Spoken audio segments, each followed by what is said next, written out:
Hi friends, welcome to TechieMit. Good to see you after a long time. So in continuation with the Java design principles related videos, this video I am bringing you on the topic equals and HashCode contract. So before proceeding, I would like to remind you that do keep liking, subscribing and commenting to TechieMit. So let's go for equals and HashCode contract in theoretical terms. So what is exactly the equals and HashCode contract about?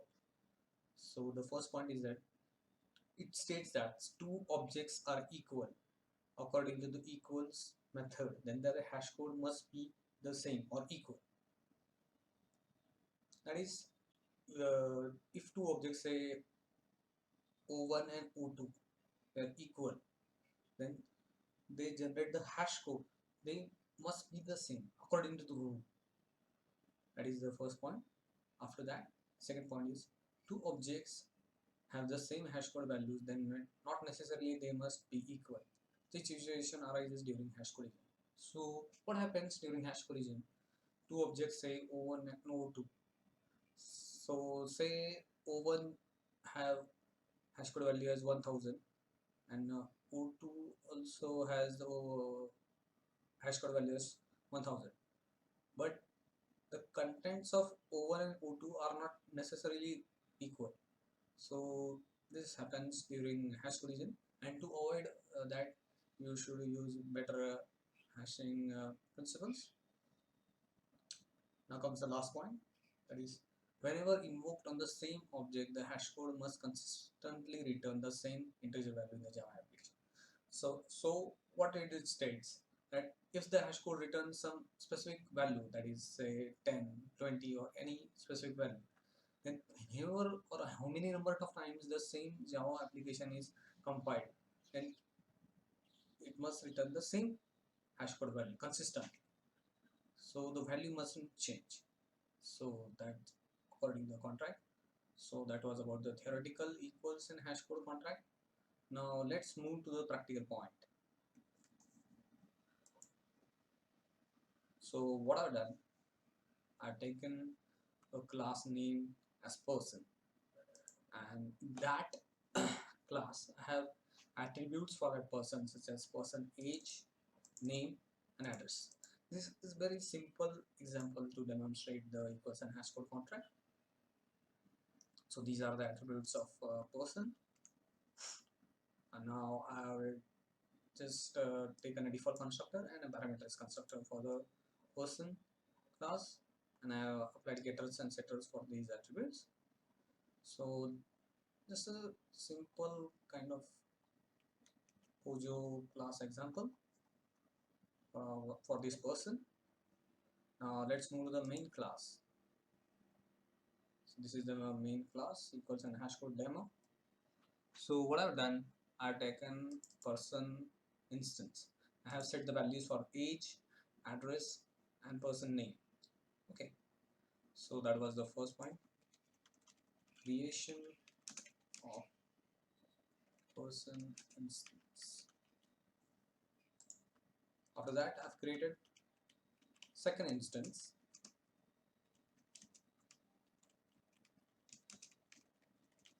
Then what I've done, I have taken the same class and I have taken a new person as an instance, and I have again taken the same values. So that is person age, person address and person name. And so logically now, uh, what should happen, that these all this person dot equals new person, it must return true. New person equal to person, it might return true, or true must it return true. And this hash code, they also must be same. As we know, these are the same object, means not the same object, these are two objects but they are equal, so hash code must be the same.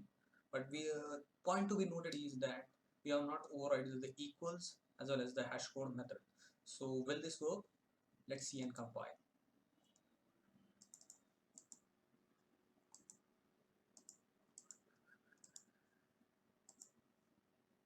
See, the value is that using deep binding objects, person and new person are equal false. Using shallow binding objects, person and new person equal or false. Now note here, deep binding is nothing but when we use the method make use of method equals, and shallow binding is when we use equal to instead of equal, that is shallow binding. This is deep binding. So surprisingly all these values are false. Also this hash code is also different. So this doesn't serve our purpose because we know that these objects have the same value, so they must be equal. So how to achieve this? So you can achieve it by overriding the equals method. So first step is that I will override the equals method. Override annotation I would use public boolean equals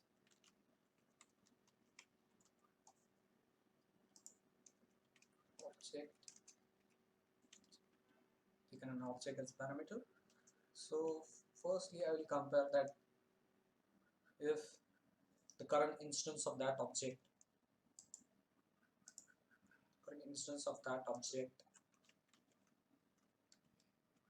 is the same, then means that current instance is the same object, then it should return true.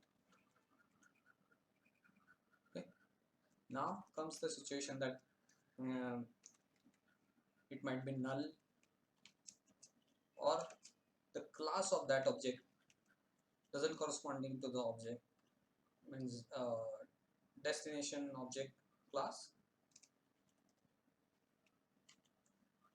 then also in that situation it must return false.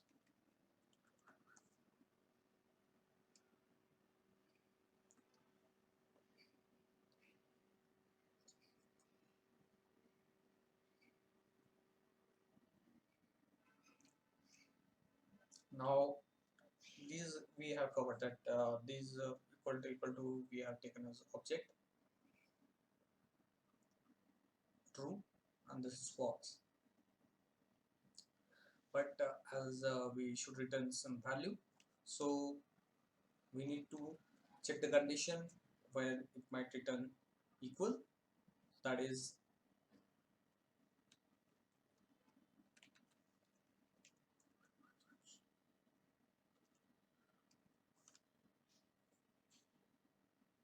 person. So we need to create a person object first.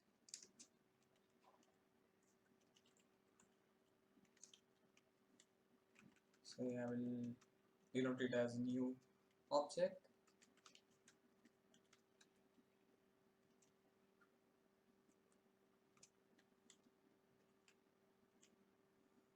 Okay.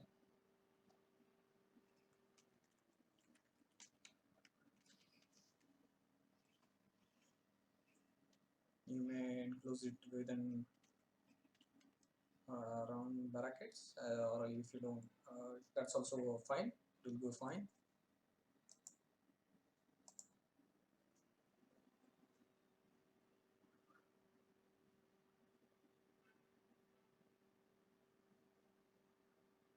So what I've done, I've just checked with whether this object is equal, it will return true, or if it's null or it doesn't return true, simply it will return false. And what I've done, I've taken an instance of that class and create a reference of that particular object, and I have compared on the basis of age being unique must return the same value. Now let's see and compile again the same code. Ideally it should print for deep binding, it should print the equal value.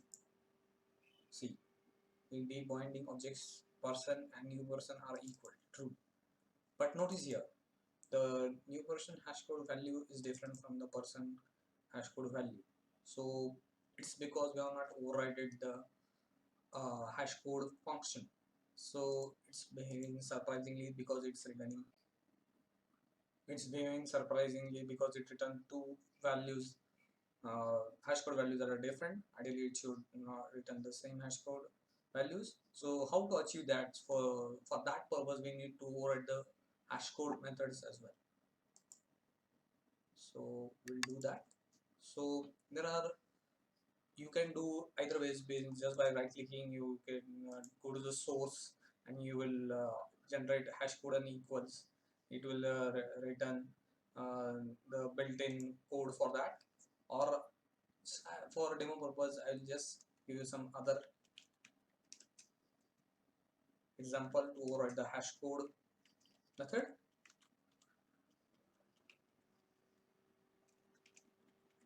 Now what we'll do, I will just return get person age.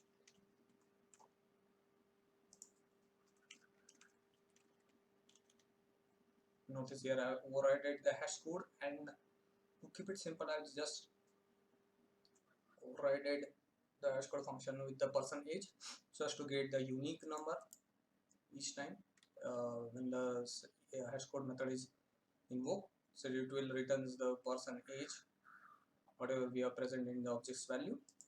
So now let's see and compile it. It should, when it the hashcode, it should return the same value, that is 12. Let's see. Yeah, see, new person hashcode value is 12 and person hashcode value is 12. So it's then it's the same value. That so our contract clause follows that if two objects are equals, the hash code must be the same. So that is correctly printing. Both values are printing to 12. Now one thing I will do, I will override this with using the other values. You'll see. I'll just for temporary purpose, I'll comment this.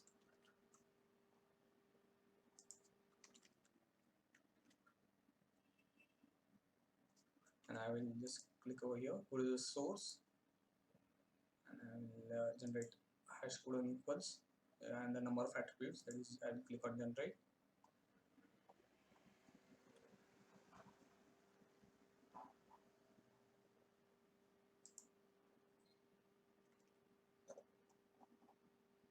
See now here, so the hash code returns the objects.hash, that built-in object hash value it returns, and we have to pass the attributes as this person age, address, age, and name.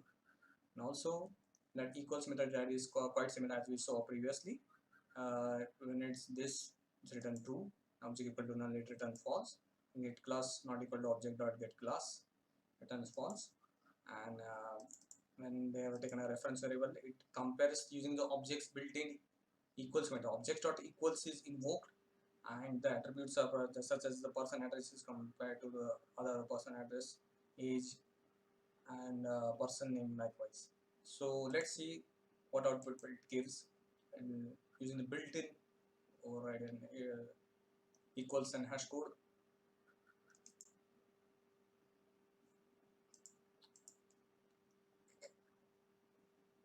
See here, the new person hash code value and the person hash code value is exactly the same.